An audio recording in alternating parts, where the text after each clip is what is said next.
People living in Angola saw their roads turn into rivers today. Heavy rain brought flooding to parts of western New York. Check out this video. You can see there, this man is up to his knees in water. Good evening, everyone. News 4's Dave Graber was in the South Towns today talking to neighbors who watched this water rise. And as you were saying earlier, this isn't the first time this has happened. No, it definitely is. In fact, residents living along Old Lakeshore Drive in Angola, they're used to this flooding, unfortunately. But some of the neighbors we talked to tonight, at least two of them, they say that a cracked drainage pipe is at least partially to blame for all of this flooding.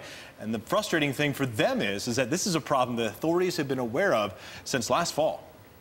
When the rains came early Thursday, Ruth Quider knew it would be a good opportunity for kayaking in her side yard. This morning, this was all grass. Probably about 2 o'clock in the afternoon is when I noticed it started really coming out. She's lived along Old Lakeshore Drive in Angola for 7 years, so the pop-up pond isn't a surprise. So why not get a little exercise? That's just how I roll. I'm living the dream. But it's more of a nightmare for Ruth's neighbors, Lisa Knabb and David Eastman.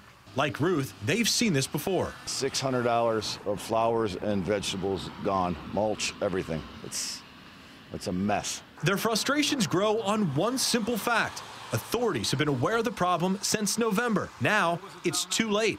And the Knabbs and Eastmans want answers. That's what I have been told. That's what I have heard several times. It's supposed to have been fixed a long time ago. Isn't happening. This is Legislator John Mills. Erie County Legislator John Mills acknowledges that. He says he shares their concerns. It's very frustrating, but you got to look at what is important, and what is important is public safety. And that's create a big public safety issue down there. It has to be resolved, not a year or two from now. This has been going on for years. It has to be resolved this year. But David and Lisa say they'll believe that when they see action. Told me 30 to 60 days in April that this would be done, and here I am again underwater. I'm frustrated. Dogs can't go out to the bathroom. Neighbors, nobody. It's depressing. Right now, they could care less about the 10 families here that this affects. So I'm frustrated. I'm ready to get out.